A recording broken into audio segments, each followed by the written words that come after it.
할렐루야. 우리 한번 또 따라합시다. 말씀 은혜 받읍시다. 오늘 말씀이 저와 여러분에게 진리로 생명으로 역사될 줄 믿습니다.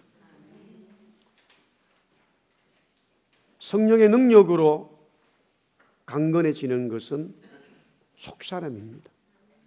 이 속사람은 그리스도의 피로 구원받은 자들을 말합니다. 그러면서 속사람을 또 다른 표현으로 새 사람이라고 불렀습니다. 우리 한번 따라서 새 사람. 그래서 하나님의 새로운 피조물이라고 말합니다. 그런데 오늘 이 2장 후반부에 새 사람은 이미 계속적으로 설명해 왔는데 그 새 사람 앞에 하나라고 하는, 원이라고 하는 중요한 단어가 붙어 있습니다. 우리말 성경에는 한 새 사람인데 하나의 새 사람이라는 말입니다. One new man입니다. 바울 사도는 오늘 이 하나의 새 사람이를 굉장히 강조하고 있습니다. 오늘 본문 15절에 보면 한 새 사람을 지어서 화평하게 했다라고 말합니다. 우리 한번 따라하겠습니다. 한 새 사람. 하나의 새 사람이라는 말입니다. 그러면서 14절에 둘로 하나를 만들었다고 합니다. 하나를 원입니다. 원 하나입니다. 또 이어서 16절에 보니까 이 둘을 한 몸으로 하나님과 화목하게 했다. 원발입니다. 하나의 몸입니다. 그러면서 18절에 또 말하고 있습니다. 이 둘이 한 성령 안에서 원 스피릿입니다. 하나의 새 사람, 하나를 만드사 하나의 몸, 하나의 성령, 다 하나, 원을 지금 아주 중요하게 다루고 있습니다. 그러면 바울이 우리에게 주시는 진리, 무엇이 하나가 되었다라는 겁니다. 새 사람 된 것은 구원받은 사람인데 그 구원받은 사람이 하나가 되었다고 말하고 있습니다. 무엇입니까? 무엇이 하나가 되었다는 거예요? 먼저 이 말씀을 드리기 전에 우리가 이미 알았습니다마는, 보았습니다마는 하나의 사람이 어떻게 되었느냐는 거예요. 그것은 이미 오늘도 13절에 보면 이렇게 되어져 있습니다. 그리스도 피로 가까워졌다. 그리스도 피로 한 새로운 사람이 되었다라는 겁니다. 무엇을 지금 하나로 만드는 거냐? 그 말씀을 드리기 전에 어떻게 하나의 한 사람이 되었느냐는 먼저 답을 주는 것입니다. 계속해서 16절에 이렇게 말합니다. 십자가로 소멸하고 십자가로 이 둘을 한 몸으로 만들었다. 즉 그리스도의 십자가의 피가 우리가 새 사람이 되었고 그 새 사람 된 것이 또 하나가 되었다는 것. 무엇이 하나된지 모르지만 십자가의 보혈로, 십자가의 그리스도의 피로 하나가 되었다고 말하고 있습니다. 이것은 에베소서를 시작하면서, 말씀을 시작하면서 1장 7절에 우리는 다시 1장 7절 말씀 한번 읽어보겠습니다. 시작. 우리는 그리스도 안에서 그의 은혜의 풍성함을 따라 그의 피로 말미암아 속량 곧 제사함을 받았다. 예, 그렇습니다. 새 사람이 된 것은 예수 그리스도의 피로 속량 곧 제사함 받아 새 사람이 되었고, 그 새 사람이 무언가 하나가 되었다는데, 하나가 되었다는 것도 그리스도의 십자가의 보혈로, 피로 하나가 되었다고 말하고 있습니다. 그러면 바울 사도가 우리에게 무엇이 하나 되었냐 이거예요. 새 사람 된 것은 그리스도를 고백하고 믿으면 새 사람이 되는데, 새 사람 된 사람은 무언가가 하나가 되었다라는 거예요. 캐나다에 오면 일단은 사는 겁니다. 캐나다에 살아요. 스테투스를 말하기 전에는 그 사람이 임시로 와 있는지, 학생비자로 와 있는지, 영주권자인지, 시민권자인지 우리는 알 수 없어요. 여기는 다문화예요. 많은 민족의 사람들이 살기 때문에. 캐나다 입국을 허락을 받았다 이거예요. 무언가가 그래도 관광으로 와더라도 허락을 받았기 때문에 와 있는 거예요. 그런데 가만히 들어가 보면 거기에는 여러 가지의 스테투스가 있더라 이거예요. 우리가 그리스도의 피로 말미암아 새 사람이 돼야 돼요. 반드시 구원을 받아야 돼요. 아멘. 근데 구원받은 사람이 무언가가 하나가 스테투스로 뭔가 하나가 되어 있다라는 거예요. 무엇이 하나가 되어 있는데? 라는 질문을 던질 수밖에 없는데, 바울은 오늘 본문에서 구원받은 새 사람은 세 가지의 하나가 되어 있다는 거예요. 세 종류가 세 가지 종류로 하나가 되어 있다라고 말하고 있어요. 그 첫 번째는 뭐냐? 우리 한번 따라하겠습니다. 하나님과 우리가 하나이다. 하나님과 우리가 하나 됐다는 거예요. 구원받은 사람은 새 사람이 되는 것인데, 속량함을 입는 것인데, 속량함을 입은 새 사람은 하나님과 하나가 된다는 거예요. 에베소서 2장 16절에 그렇게 말하고 있어요. 또 십자가로 이 둘을 한 몸으로 하나님과 화목하게 했다. 하나님과 화목하게 했다는 것은 하나님과 하나 되게 만들었다는 거예요. 무엇이? 십자가가. 십자가로 구원을 받게 되면은 새 사람이 되는데, 새 사람이 되었다는 것은 창조주 하나님과 하나가 된다라는 말이에요. 그 창조주 하나님과는 원래 우리가 구속받기 전에는 원수였다라는 거예요. 원수되었다. 단순히 만나지 않는, 얼굴 보지 않은 정도가 아니에요. 원수예요. 우리는 친구도 있고 부모님도 있고 지인들도 많이 있지만 보지 못할 수 있는 분들이 많이 있어요. 그걸 보지 못하고 같이 있지 못하는 거예요. 그러나 원수라고 하는 것은 개념이 달라요. 하나님과 우리는 원래 원수였단 말이에요. 그런데 그리스도로 말미암아 이렇게 말해요. 십자가가 원수되었던 관계를 소멸했다, 태워버렸다, 끊어버렸다, 박살내버렸다, 해결했다. 할렐루야. 그래서 우리는 하나님과 하나가 되고 화목이 되었다고 말해요. 그래서 예수 그리스도 우리에게 평안을 주었다라고 말씀하고 있어요. 부활하신 예수님이 제자들에게 나타나서 평안하느냐라고 묻고 있어요.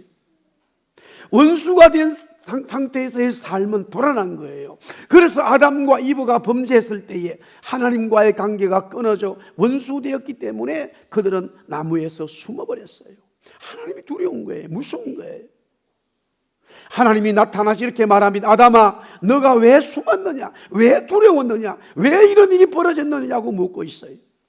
원수되었기 때문에 하나님 말씀에 불순종함으로써 하나님과 끊어진 관계가 되었는데, 십자가로 말미암아 우리가 창조주 하나님과 하나가 되었다는 말이에요. 할렐루야. 창조주 하나님과 하나가 되었다면, 하나가 된 새 사람이라면 이 세상은 누구도 그 사람들을 감당할 수가 없어요, 여러분들. 그것이 믿음으로 고백되고 선언이 돼야 됩니다. 창세기 39장 2절에 3절뿐만이 아니라 39장 전체에 보면 요셉에 대한 이야기가 나옵니다. 요셉이 형들에 의해서 이집트의 노예로 팔렸어요. 보디발의 집에 있게 되어지고 결국에는 또한 죄수가 되어서 감옥에 가게 되는데, 이렇게 성경은 말하고 있어요. 여호와께서 요셉과 함께 하심으로 그가 형통한 자가 되어 그의 주인 애굽 사람의 집에 있다, 이렇게 말해요. 여기서 여호와께서 하나님께서 요셉과 함께 한다는 말이 하나 되었다는 말이에요. 하나님께서 요셉과 하나 되었기 때문에 요셉이 당하는 고난 속에 있어요. 어려움이 있어요. 노예로 팔려가요. 죄인이 되어버려요. 고향을 떠나게 돼요. 이런 여러 가지의 삶들이 그 서울에 오지만은 하나님이 함께 하시기 때문에, 하나가 되었기 때문에 그는 하나님의 하나님과 함께 된 한 사람이라는 거예요. 골리앗 앞에 다윗이 서 있습니다. 골리앗은 장군이며 거인입니다. 그러나 다윗은 어린 목동이, 우리가 아는 대로 성경에 사무엘상 17장이죠. 막대기와 돌과 물매만 있을 뿐입니다. 그런데 어떻게 다윗이 이길 수 있습니까? 저 말씀에 이렇게 되어 있어요. 블레셋 사람 골리앗은 당연히 칼과 창과 단창으로 무술로 싸움을 합니다만 다윗은 이렇게 고백합니다. 만군의 여호와 이름 곧 네가 모욕하는 이스라엘 군대 하나님의 이름으로 나간다라고 말해요. 왜 그렇게 어린 다윗이 말할 수 있느냐? 하나님이 자기와 함께함을 믿기 때문이에요. 그래서 사울 왕에게 말해요. 왕이시여, 제가 양을 칠 때에 곰이 오고 사자가 왔지만은 또한 곰들이 동물들이 양을 입에 물고 갈 때에 자기가 쫓아가서 입안에 있는 양을 끄집어냈다 이거예요.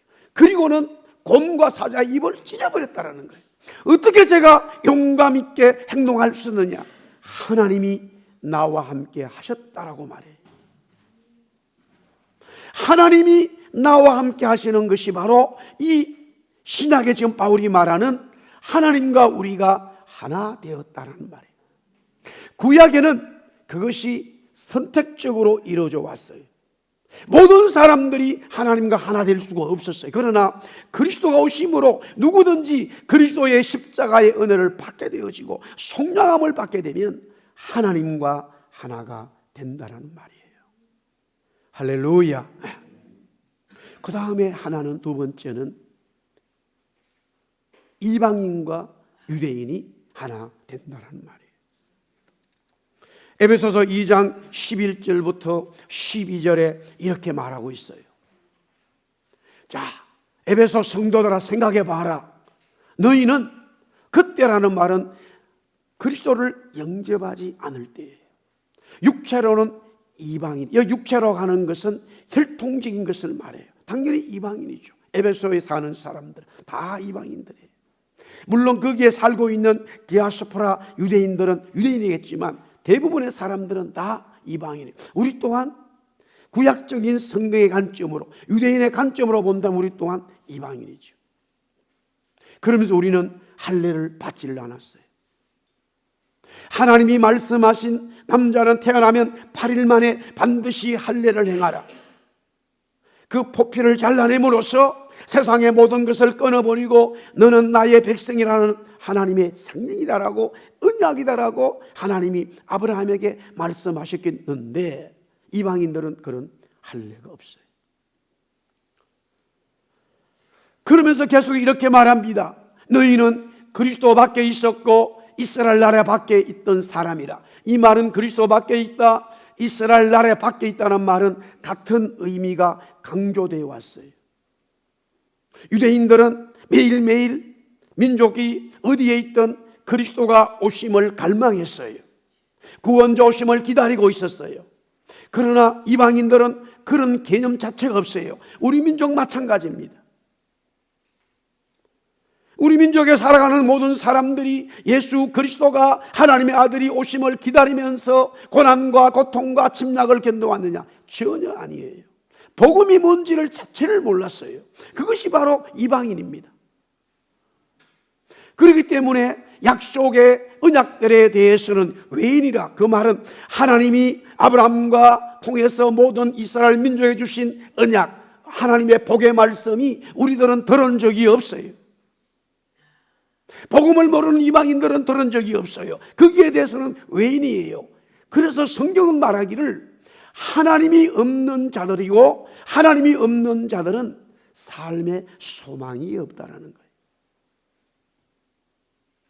나는 결혼해서 소망이 있어. 나는 돈을 잘 벌어 소망이 있어. 나는 인류대학 나와서 이것으로 소망이 있어. 예, 이 세상의 소망은 다 태워져 없어져야 될 것들이에요. 성경이 말하는 소망은 영원한 하나님 그리스도와 함께 영원한 이 왕노릇하는 하나님의 나라의 소망이에요. 이방인들은 복음을 모르기 때문에, 하나님 말씀을 들은 적이 없기 때문에 그런 소망을 살아간 적이 없어요.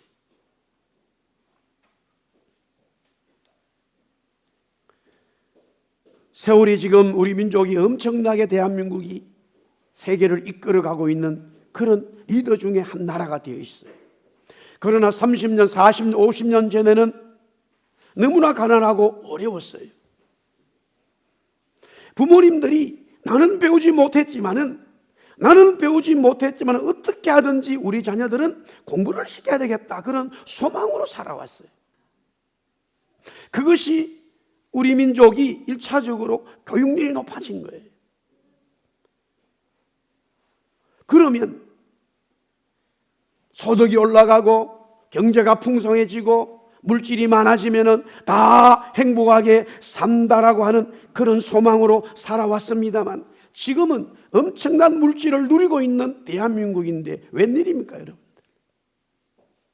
50년 전에 어려웠을 때 그때의 가족의 사랑이 없어져 버렸어요.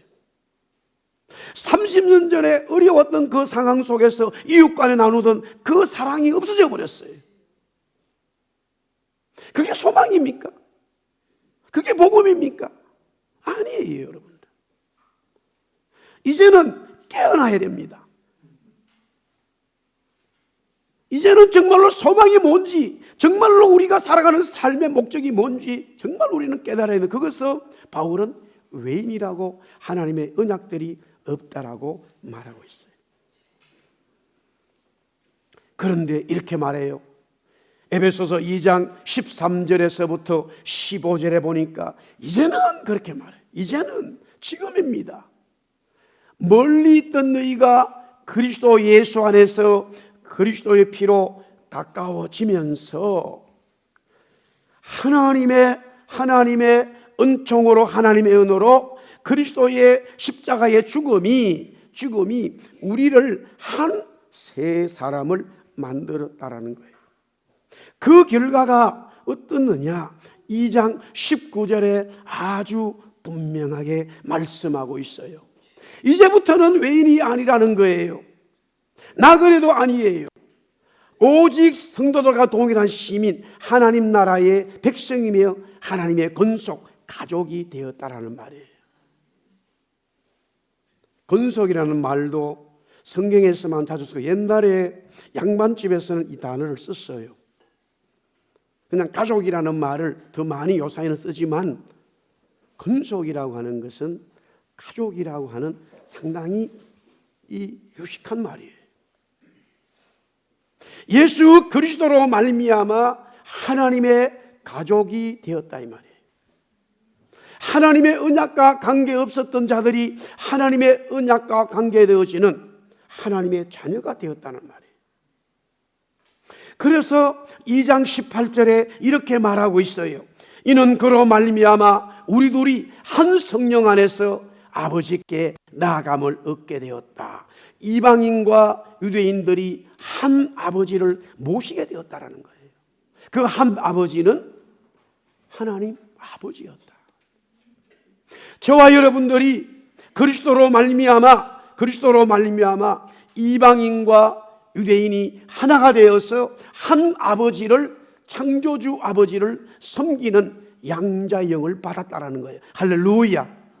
물론 그 그리스도의 보혈의 은혜를 받기 전에 외인으로 있을 때에는, 복음을 모를 때는 하나님과 우리가 원수된 것처럼 이방인들도 유대인과 원수되었다라고 설명하고 있어요. 이 똑같이 그리스도가 십자가에 죽으심으로 하나님과 우리가 원수된 것이 깨어져 버리고 화목하게 된 것처럼, 이 15절 말씀에 똑같이 말하고 있어요. 이방인과 유대인들이 원수되었는데 그리스도의 십자가의 죽음으로 말미암아 그 원수된 것이 폐하여지고 하나가 되었다라고 말씀하고 있어요. 할렐루야. 놀라운 바울의 선언입니다. 마지막 세 번째는 모든 교회, 성전이, 교회가 하나라는 말이에요.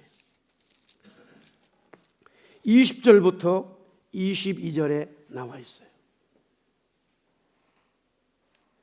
속량을 입은 새 사람들은 그리스도 예수의 몸인 교회입니다. 이미 이것은 1장 마지막 부분에 말씀을 드렸어요. 그 교회 머리는 그리스도 예수예요. 그런데 바울 사도는 더 나아가서 아주 중요한 진리를 2장 마지막 부분에 선언하고 있습니다. 교회에 대한 진리예요. 교회가 얼마나 중요한지를 더 놀라운 진리의 말씀을 선언하고 있어요. 그것은 우리 한번 따라하겠습니다. 교회가 성전이다.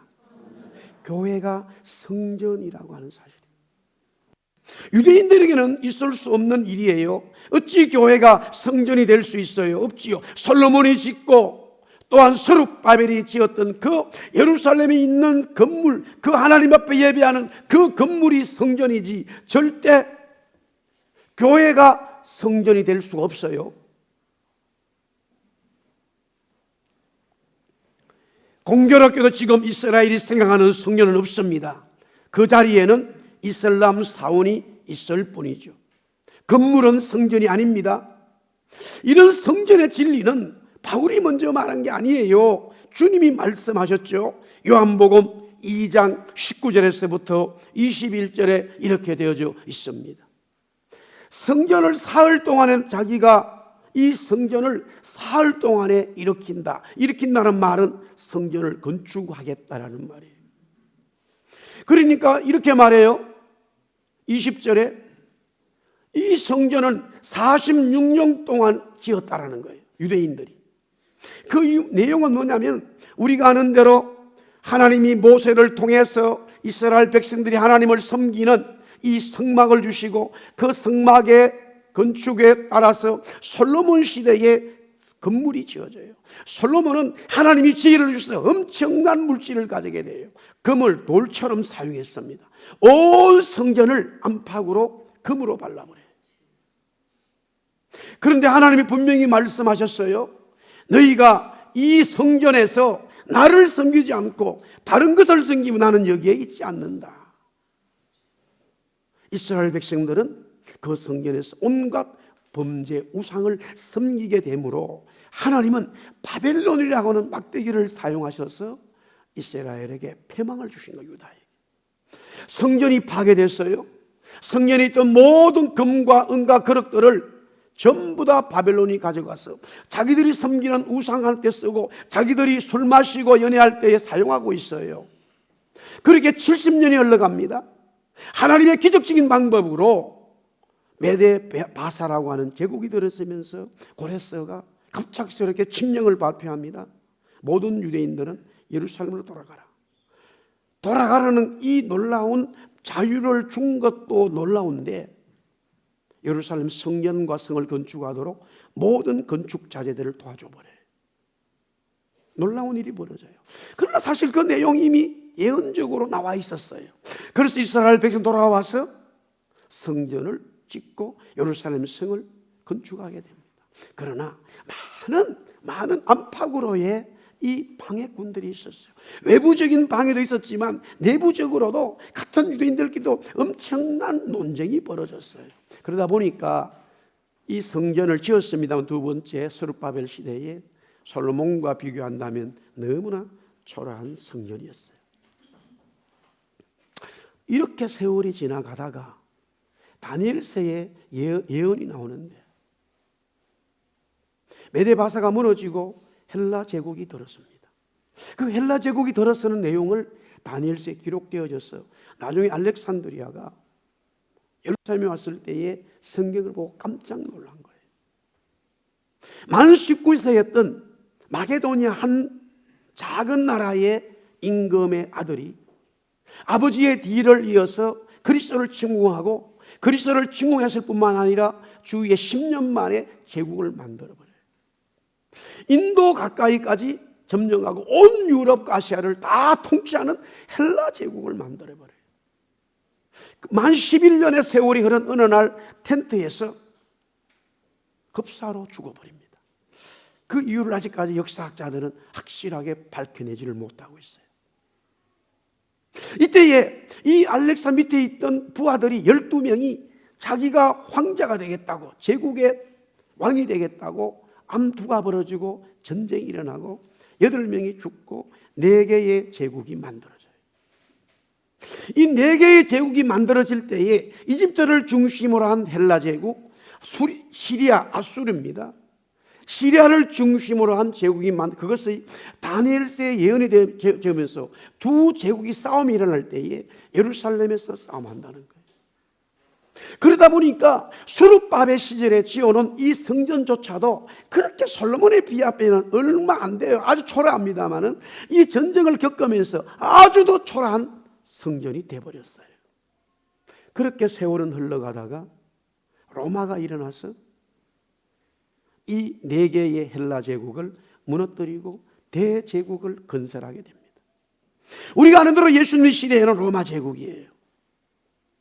이때에 헤롯 가문의 헤롯 사람들이 정치적으로 로마의 이 충성을 맹세하면서 일을 잘하니까 계속적인 요사이로 말하면 정치적인 입지적인 인물이 돼가고 결국 이 사람은 속에서 유대의 이스라엘의 왕이 되겠다고 하는 소망을 가지고 있어요. 그러나 성경은 그것을 허락하지 않죠. 유대인들은 성경을 믿기 때문에 이방인들이 자기들의 왕이 되는 걸 허락하지 않아요. 그런데 이 헤롯 가문에서 엄청난 재정을 투자해서 성전을 고치기 시작합니다. 유대인들의 마음을 한심을 사기 위해서. 그러니까 유대인들이 우리의 성전에 이렇게 많이 도와주고 고쳐주네. 당신 왕하시오. 이렇게 돼버렸어요. 하나님의 법은 어디가 없고 사람들이 결정하는 것에 결정이 나버렸어요. 세상의 모든 삶의 성경이 말하죠. 미국이든 캐나다, 대한민국 어디든지 법은 원칙으로 진행되어야 돼요. 이렇게 되면 되고 저렇게 되면 되고 그것은 법이 아니죠. 이 공의는 무너지는 거예요. 그래서 헤롯은 그때부터 가문은 엄청난 재정으로 계속 성전을 지어가요. 46년 걸려요. 사실 헤롯 가문이 100년 이상 유다를, 이스라엘을 지배하는 가문으로 등극이 됩니다. 그런데 예수님이 사흘 만에 짓겠다고 하니까 이 지금 무슨 이야기냐고 말해요. 그때에 이렇게 성경은 되어 있죠. 21절에 예수는 성전된 자기 육체를 가리켜 말씀하신 것이라. 아멘. 사실 요한도 이 요한복음인데요. 모든 예수님의 제자들도 그 말씀을 들을 때에는 일반 유대인들처럼 이해하지 못했어요. 어떻게 40년 이상 걸리는 이 성전을 3일 만에 지을 수 있겠냐 말이에요. 그런데 예수님 자신을 말씀하고 있기 때문에 그리스도께서 십자가에 죽으시고 부활하신 이후에 성령 받은 제자들은 그 영적인 진리를 깨달았어요. 따라합시다. 예수님이 성전이구나. 할렐루야.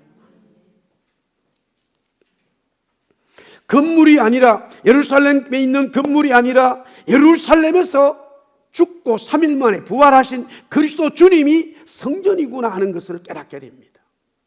그 주님을 머리로 모시고 그의 몸인 교회는 당연히 하나님의 성전이 되는 거예요. 저와 여러분이 그리스도를 영접했다면 하나님의 성전이 되는 줄 믿습니다. 그래서 하나님이 거하실 처소라고 말해요. 하나님이 거하시는 곳은 다 성전이에요. 하나님이 어디에 계시든 계신 곳은 다 하나님의 성전이에요. 믿으시면 아멘. 그런데 더 중요한 것은 뭐냐? 그러면 많은 교회가 있어요. 세상에 수많은 교회들이 있어요. 민족별로 다르고 지역별로 다르고. 그러나 바울이 말하는, 성경이 말하는, 우리 한번 따라합시다. 교회는 하나다. 할렐루야. 교회는 하나라는 거예요. 이게 진짜 진리로 와닿아야 교회는 분열하지 않아요. 왜 교회가 많이 분열이 일어나느냐? 교회가 하나라고 생각하지 않기 때문이에요. 왜 성도들이 분열하느냐? 하나라고 생각하지 않기 때문이에요. 나는 나고 당신은 당신이고, 나는 나고 교회는 교회고, 목사님은 목사님이고 나는 나다라고 생각하는 그 속에서 분열이 일어나요. 그러나 성경이 말하는 교회, 우리가 그리스도로 말미암아 그리스도의 보혈의 피로 구원받아 새 사람이 된 사람들이 알아야 될 중요한 진리는 그리스도 안에 하나가 되었다라고 하는 사실이에요. 믿으시면 아멘.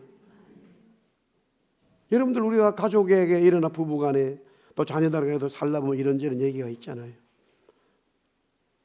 내 마음에 드는 얘기가 드는 것들이 또 있지만 그렇지 못한 일들 많잖아요.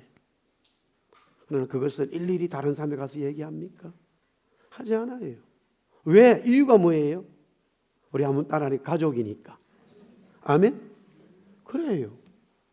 영적으로 구원받은 성도들 어디에 있든 관계없이 피부가 다르고 환경이 다르고, 그래서 이것은 좀 신학적으로 중요한 단어인데, 유형적인 보이는 교회가 아니라 무형적인 우주적인 교회 하나를 말하고 있어요.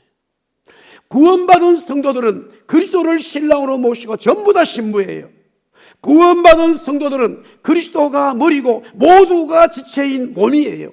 구원받은 성도들은 그리스도가 코너스톤이 되고 우리는 다 지어져가는 건물이에요. 영적인 건물이에요. 그래서 따라합시다. 교회는 하나다. 할렐루야. 말씀을 정리하겠습니다.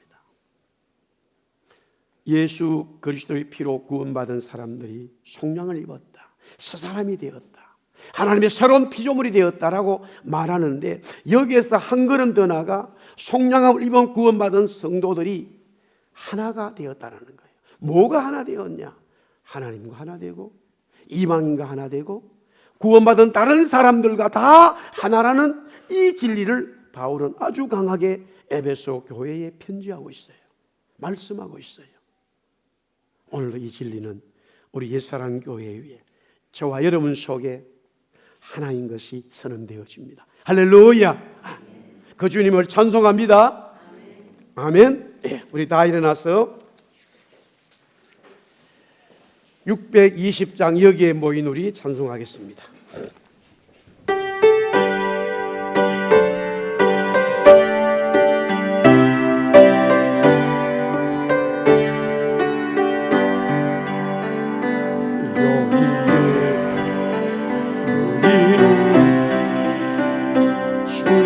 은총 받은 자여, 주께서 이 자리에 함께 계심을 아노라. 언제나 주님만을 찬양하며 따라가리.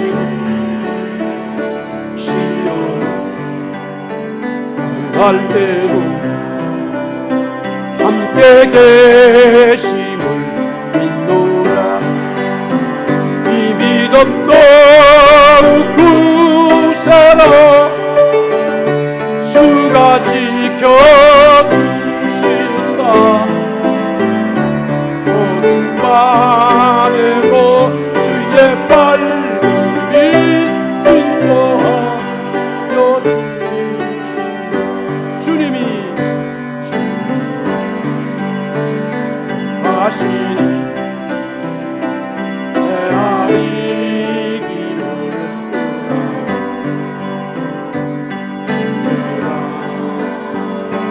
그 안에 내가 있으리라. 사랑과 말씀들이 나를 더욱 새롭게 하니 넘어져도 최우선 믿노라. 이 믿음 더욱 굳세라. 주가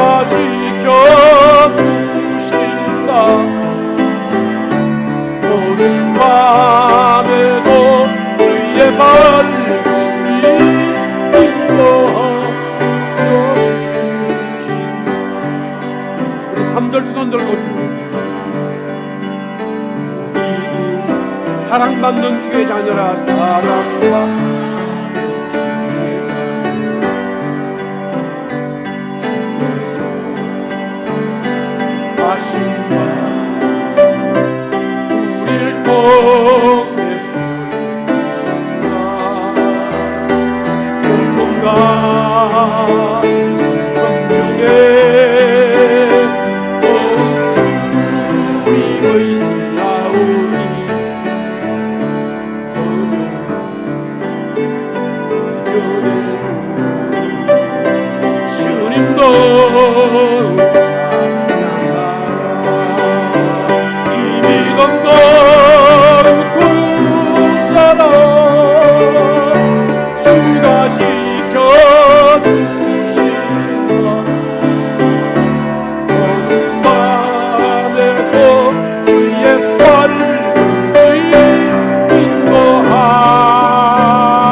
교회의 머리가 되시고 코너스톤이 되시고 우리를 구원해 주신 예수 그리스도의 은혜와 하나님의 사랑과 성령님의 감화 감동 함께 하시며 오늘도 예수님을 신랑으로 모시고 한 신부가 되어 예배하며 또 우리의 삶의 터전으로 나가는 모든 성도들 위해 영원토록 함께 있을지어다. 아멘.